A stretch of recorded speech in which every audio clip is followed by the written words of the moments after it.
ಇದನ್ನ ಚಾಲನೆ ಮಾಡಲಿಕ್ಕೆ ಸಹಕಾರವನ್ನು ಕೊಟ್ಟಂತ ನನ್ನ ಅಧಿಕಾರಿಗಳಿಗೆ ಸರ್ಕಾರದ ಪರವಾಗಿ ಈ ಸಂದರ್ಭದಲ್ಲಿ ನಾನು ಅಭಿನಂದಿಸಲೇಬೇಕಾಗ್ತದೆ. ಇದು ನನ್ನ ಕರ್ತವ್ಯ, ನನ್ನ ಧರ್ಮ ಕೂಡ ಇವತ್ತು ಆಗಿದೆ.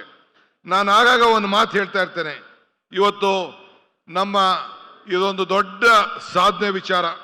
ನಾನು ಸಿದ್ದರಾಮಯ್ಯನವರು ನಾವೆಲ್ಲ ಸೇರಿಕೊಂಡು MB ಪಾಟೀಲ್ರವರು ಅವತ್ತು ಮಂತ್ರಿಗಳು ಎಲ್ಲ ಸೇರಿ ಬೇಕಾದಷ್ಟು ಟೀಕೆಗೆ ಒಳಗಾಗಿದ್ರು. ಆದರೂ ಒಂದು ಧೈರ್ಯವನ್ನು ಮಾಡಿ ಈ ಒಂದು ದೊಡ್ಡ ಕೆಲಸವನ್ನು ಸಾಧನೆಯನ್ನು ಇವತ್ತು ಮಾಡಿದ್ದಾರೆ. ರೈತರ ಬಗ್ಗೆ ಅಪಾರವಾದಂಥ ವಿಶ್ವಾಸವನ್ನು ಇಟ್ಟು ವಿಶೇಷವಾಗಿ ಕುಡಿಯೋ ನೀರಿಗೋಸ್ಕರ ಇಂಥ ಒಂದು ದೊಡ್ಡ ಕಾರ್ಯಕ್ರಮವನ್ನು ಇವತ್ತು ರೂಪಿಸಿದ್ದಾರೆ.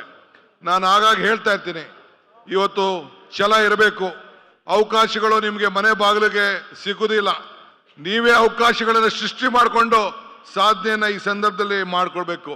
ಮನುಷ್ಯನಿಗೆ ಮರಕ್ಕೆ ಬೇರು ಎಷ್ಟು ಮುಖ್ಯನೋ ಮನುಷ್ಯನಿಗೆ ನಂಬಿಕೆ ಕೂಡ ಅಷ್ಟೇ ಮುಖ್ಯ. ಹಂಗೆ ಇವತ್ತು ನಾವೆಲ್ಲ ಸೇರಿ ನಮಗೊಂದು ನಂಬಿಕೆ, ನಾವು ಇದನ್ನು ಸಾಧನೆ ಮಾಡೇ ಮಾಡ್ತೀವಿ ಅನ್ನೋ ದೃಷ್ಟಿಯಿಂದ ಇವತ್ತು ಇಂಥ ದೊಡ್ಡ ಪ್ರಯತ್ನವನ್ನು ಇವತ್ತು ಕೈ ಹಾಕಿ ನಾವು ಸಾಧನೆಯನ್ನು ನಾವು ಮಾಡಿದ್ದೇವೆ. ಇವತ್ತು ಇನ್ನು ನಾನು ನಮ್ಮ ರೈತ ಬಂಧುಗಳಿಗೆ, ನಮ್ಮ ಕೋಲಾರನ ಶಾಸಕರುಗಳಿಗೆ, ಕೋಲಾರನ ಪ್ರತಿನಿಧಿಗಳಿಗೆ, ನಮ್ಮ ಅಲ್ಲಿಯ ಮಹಾಜನತೆಗೆ ತಮ್ಮ ಮುಖಾಂತರ ಇವತ್ತು ನಾನು ಹೇಳೋದು, ತುಮಕೂರವ್ರಿಗೆ, ಬೇರೆಯವ್ರದ್ದು ಬೇಡಿ, ಬೇರೆಯವ್ರಿಗೆಲ್ಲ ನಂಬಿಕೆ ಇದೆ. ಕೋಲಾರವರು, ಬೆಂಗಳೂರು ಗ್ರಾಮಾಂತರ, ರಾಮನಗರ, ಚಿಕ್ಕಬಳ್ಳಾಪುರ ಅವ್ರಿಗೆ ಭಾಳ ಅಂತಕ ಇದೆ. ಮತ್ತು ತುಮಕೂರವ್ರಿಗೆ ಏನಪ್ಪ ಈ ಪರಿಸ್ಥಿತಿ ಅಂತೇಳಿ ಚಿಂತೆ ಮಾಡೋದು ಅವಶ್ಯಕತೆ ಇಲ್ಲ. ನಿಮ್ಮ ಒತ್ತಡ ಏನಾದರೂ ಮುಖ್ಯಮಂತ್ರಿಗಳ ಮೇಲೆ ಇರಲಿ, ಹಣ ಸರಿಯಾಗಿ ಸಿಕ್ಕಲಿ. ಇದನ್ನು 2027ರಿಗೆ ಏನು ನಾವು ಯೋಜನೆ ಮಾಡಬೇಕು ಅಂತೇಳಿ ಸಂಕಲ್ಪ ಮಾಡಿದ್ದೇವೆ. ನಾನು ಆ ಜವಾಬ್ದಾರಿಯನ್ನು ನಿರ್ವಹಿಸಿ ನಿಮಗೆ ನೀರನ್ನು ಒಪ್ಪಿಸುವಂಥ ಕೆಲಸವನ್ನು ಈ ಸಿದ್ದರಾಮಯ್ಯ ನೇತೃತ್ವದ ಸರ್ಕಾರ, ಈ DK ಶಿವಕುಮಾರ್ ಮಾಡ್ತಾರೆ ಅನ್ನೋ ಮಾತನ್ನ ಈ ಸಂದರ್ಭದಲ್ಲಿ ಹೇಳಲಿಕ್ಕೆ ನಾನು ಬಯಸ್ತಾ ಇದ್ದೇನೆ. ಯಾವ ಕಾರಣಕ್ಕೂ ಯೋಜನೆ ನಡಲಿಕ್ಕೆ ಸಾಧ್ಯ ಇಲ್ಲ. ನಾನು ತಲೆ ಬೋಳ್ಸ್ಕೊಬಿಡ್ತೀನಿ ಅಂತೇಳಿ ಬೇಕಾದಷ್ಟು ಟೀಕೆ ಟಿಪ್ಪಣಿಗಳಾಯ್ತು. ನಾನು ಯಾರು ಬೋಳ್ಸ್ಕೊಳ್ಳೋದು ಬೇಡ. ಆ ತಾಯಿ ಗಂಗೆ ಈ ಗೌರಿ ಹಬ್ಬದ ದಿನ ಹರಿದಿದ್ದಾಳೆ. ಇದು ನಾವು ಒಳ್ಳೆ ಮಾತಾಡೋಣ.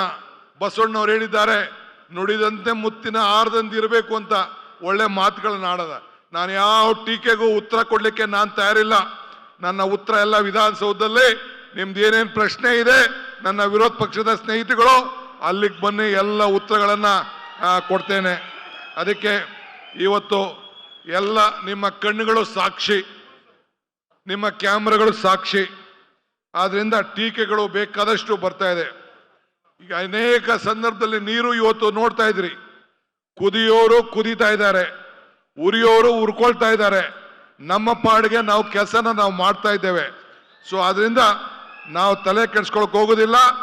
ವಜ್ರವನ್ನ ವಜ್ರದಿಂದನೇ ಕತ್ತರಿಸಬೇಕು. ಆ ಕೆಲಸವನ್ನ ಇವತ್ತು ನಾವು ಮಾಡಿದ್ದೇವೆ. ಜನ ಬಡವರು ನಮ್ಮ ಮೇಲೆ ಏಕೆ ನಂಬಿಕೊಂಡಿದ್ದಾರೆ, ಆ ಕೆಲಸವನ್ನು ಮಾಡಿದ್ದೇವೆ. ಹೆಚ್ಚಿನ ವಿಡಿಯೋಗಳಿಗೆ ಪ್ರತಿಧ್ವನಿ ಯೂಟ್ಯೂಬ್ ಚಾನೆಲ್ ಸಬ್ಸ್ಕ್ರೈಬ್ ಮಾಡಿ, ಬೆಲ್ ಐಕಾನ್ ಕ್ಲಿಕ್ ಮಾಡಿ.